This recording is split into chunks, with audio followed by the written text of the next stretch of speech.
Welcome back to the program. We are talking with Mr. Joe Sansone, a candidate for Wilton Manors City Commissioner. How are you today, sir? I'm good. Thank you for having me. Welcome to the program. So tell us why you decided to run for commissioner in Wilton Manors. I'd like to see a more progressive, efficient, and pro-growth agenda within our city to lead us, and not into the following year, the year after that, the decade, and the decade after that.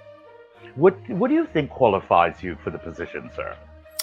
I've had a local business on the Drive for 10 years, and I know all too well the ups and downs of having a business on the Drive.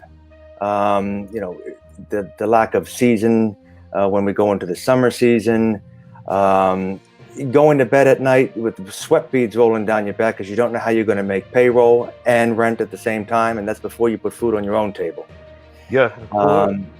And I currently sit on the board of directors at SunServe, which indirectly and directly deals with the LGBTQ needs of our community. And I sat on county boards in the past that deal with the appropriations of monies coming down from the state level, but the county level. Yes. And I'm very proud of the work that I was able to do on children's services. Do you agree with others who say that it's too much retail space in Wilton Manors? I do not. I think we need to improve on that. The fact that we are a thriving nighttime business is a good thing. It's very good, and I would not want to hinder or disparage that. The problem that we have always had, and all business owners, friends of mine, and those that I've known for over 15 years, continue to say the same thing 15 years later. There is a lack of daytime business. We need to find new ways as commissioners, as city officials, to attract a daytime commerce, clerical, clinical, and hospitality. We currently are hindered by our own city ordinances, where we have levels of how high we can go in certain buildings, but yet we have buildings that are in Wilton Manors that are 5 and 6 stories tall. This makes no sense. We also need to make sure that we have the infrastructure to deal with a daytime along with nighttime commerce, and not just along the Drive, Shawn. Not just along the Drive. I'm talking about. We seem to have forgotten our promise in the redevelopment progress along Andrews Avenue and 26th Street, where we still today see a particular corner and block that has been, that investors and developers have proposed time and time again, of a vibrant residential and commerce sector along that Drive, along that avenue. So, yes, I do not think that we are over commercialized. Thank you for that answer. So now back to your service on the board of SunServe. You're a sitting board member of SunServe, an organization that provides mental health care for LGBTQ folks. Now tell our viewers about the experience and how it will lend to your roles in city government. A few years back, I was asked by a dear friend of mine who was the former, at the time, he was the acting executive director of SunServe, to go to join. With my business experience and my ties to the community, he thought it would be beneficial to join. And I did, not only because I was asked to, but because I had a situation that came up in my own business where one of my guys was contemplating suicide, and I urged him to go down to SunServe and speak with somebody. At the time, this particular individual did not have health care, and nor could he afford private mental services, and it really worked for him. So I knew from that experience, and from the experience that I felt that I could lend to the board, that it was a good decision, and I'm glad I made it. Joe, I have a question to ask you. Um, so there was a recent article in a local publication regarding your living outside of Wilton Manors, and that it disqualifies you for actually running for a position of city commissioner. Can you explain or just elaborate on that dilemma for us, please? Yes, I've been asked this question before, and the fact of the matter is, me and my partner purchased a home in Wilton Manors, and that was sight unseen, and it became uninhabitable. We started plowing away and taking down, but realized that we had to do an entire gut job. And this process has taken a much longer than it should have, and that's a different topic that I could get into if you'd like. But the fact of the matter is that this is our permanent residence, Yes. and we intend on making it our permanent primary residence, and that's what I have to say about that. Thank you for the answer. Mhm. If your campaign had a signature issue, what would it be?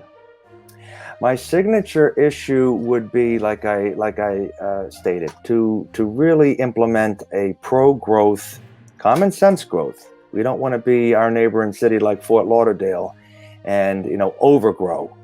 But we really need to push through with a plan to ensure the financial serenity of our future, so that it doesn't fall back on us as residents. Yes. Last year we paid almost $8,000 in property taxes. What's it going to look like in 5 years or 10 years, where the average home in Wilton Manors is $500,000 and up? We Yes. need to be a municipality that reflects that. Uh, the, And I'm well, sorry, go ahead. Go on, continue. and look at, not just in terms of creating new commerce for our main corridors, but tree lining our neighborhoods, and reevaluating an issue that's really dear to me, and has been, and to other residents and business owners. Why is it that we pay so much in water? Yes. I would like to, as commissioner, look at the contract that we currently have with the city of Fort Lauderdale, and see if there's any ways to try to lower the cost per unit of what we lease from the city, so that we can trickle that down to our residents and business owners. What do you feel Along, about, I'm sorry, go ahead. I was going to ask you about affordable housing because yeah. that's something that is always coming up with the growth and, evolution of a community. You always hear, no matter what area you are in, that I don't want affordable housing near me. I'm not going Yes. to have that near me. No way. I pay too much for here to have affordable housing near me. The fact of the matter is, affordable housing. When a teacher's salary is under $45,000 a year, that particular individual, or a police officer, is starting at 40,000, just under 45,000 a year. That particular individual cannot afford to live in our city.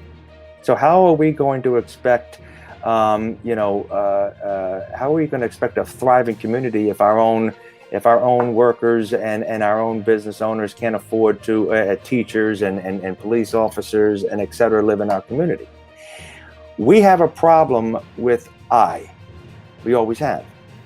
We are a very well diverse community. We're from all walks of life, and when we can master the formulation of we becoming one, and thinking of us as one, the sky's the limit.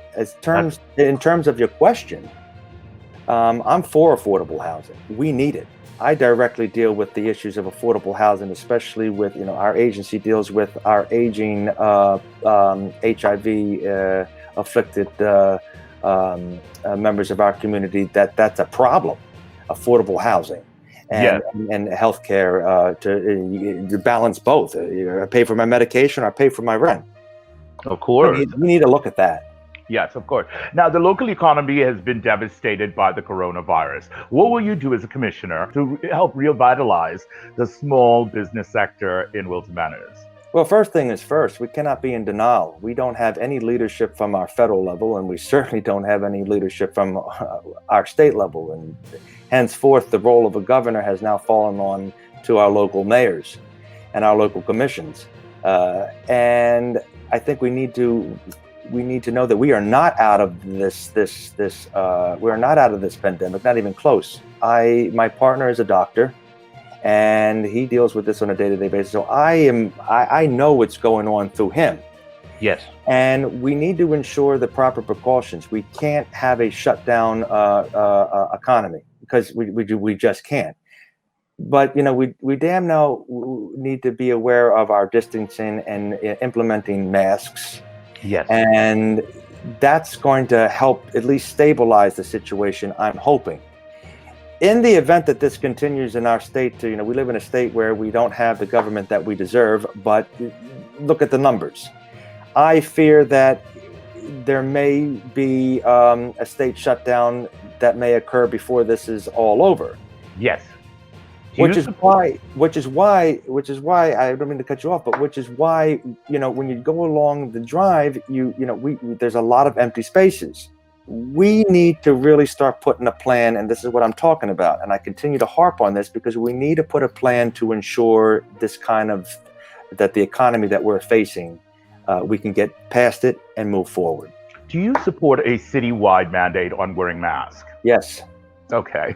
There's been so much unrest related to America's centuries-long history of racism and social injustice.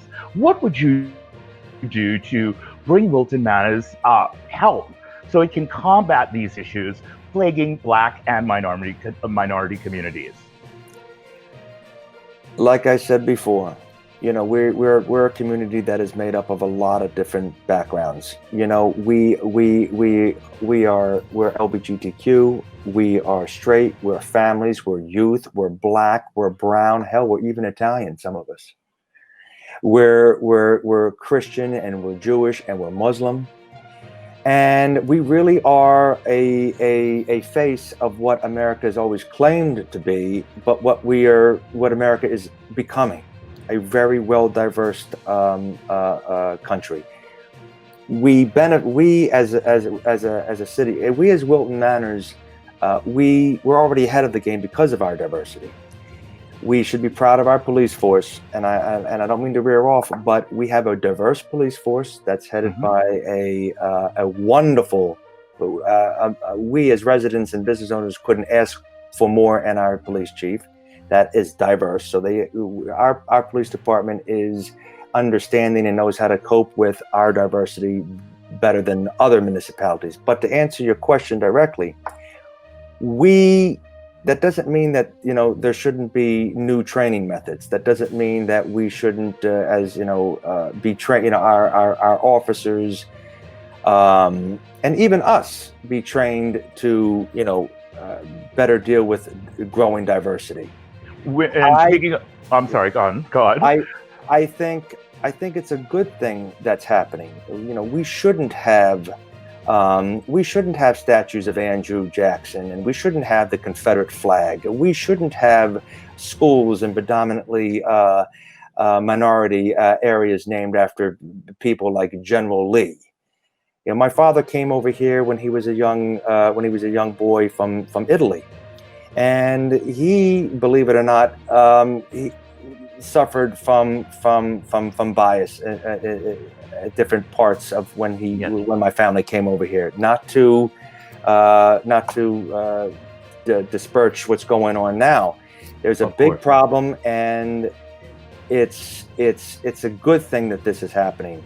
People say to me, "Well, Joe, this is part of our history." I have friends that say this is part of our history. Well, you don't go to Italy and see statues and streets named after Mussolini. You don't go to Germany and see statues of Hitler. Yes, sir. You don't go to Spain and see statues of Franco. So I think we're going to get through this, and I'm glad it's happening now. Now, the racial makeup in Wilton Manors is 70% white, folks. 70% white, okay? So now folks are saying that there's a lack of diversity in the city, especially at the top levels of local government. How do you feel about that, and how do you think we can change that? I think we need more involvement from minority residents and people. We need to get more involved. I did an interview the other day at the Black Lives Matter movement, which I was proud to be a part of, and that was what I said. it's nice to be out here and protest and voice a message that needs to be voiced. Yes. But we need involvement. It's not easy to run for public office, no matter how small or how big the township or municipality is. But you got to get involved. I sit on a board that is very diverse, and look at what it's good to have diversity. The thought process from all different types of backgrounds and walks of life come together, and it really enhances an agenda that works. Yes, of course. I would like to see more involvement from the minority population in our city. Absolutely. Yes. And you would reach out to, what are you doing to reach out to them in your campaign, representatives of the minority community, to get them involved, to get them motivated? What are you doing? All I can do is say what I believe. As you can tell, I'm not a scripted person. I speak from my heart. I speak from my mind. And when I speak of a progressive agenda, a progressive and efficient agenda for our city, I'm talking about progression, moving forward. And we are a diverse community, and we're becoming more diverse. I'm not talking about moving just the 70% plus white population, or the 73% LBGT population. I'm talking about all of us. When we become one and master the formulation of becoming one voice, we all win. We can't lose. I want to give you the last word here. What would you like people to take away from this interview after watching it? I'm a genuine person who really has a good thought process to be able to, and dealing with people and bringing people together. Those people who know me know that I'm a people person. I love speaking, as you can tell. I love talking to people. I love pondering ideas out loud. I'm very, very, very proactive. I care about Wilton Manors. I always have. I started coming to Wilton Manors when I first came out of the closet, before I came out, actually. And this was a haven for me to be able to be myself. Yes. This is a beautiful thing. You can never forget an experience like that. That's why we have a house here. That's why I opened up a business here. I want people to know that I would never fail at the mission that I speak of now, today, and in the future. Well, Mr. Sansone, thank you very much for taking time out of your very busy schedule to communicate with our viewers today. We wish you the very best of luck. Thank you. Thank you very much. I appreciate it. Take care.